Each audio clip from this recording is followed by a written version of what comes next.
multiple input, multiple output, or MIMO, my coworker calls it MIMO, is a wireless technology that allows for significant increase in wireless data throughput due to the use of multiple antennas and multiple data streams.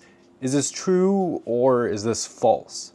Well, think of you having like a brick on a wall, okay? And this brick is trying to send and receive data. That's all it's doing.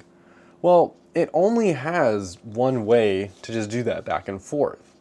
Now, if you add like two antennas, okay, now you can send things back and forth through each of these antennas.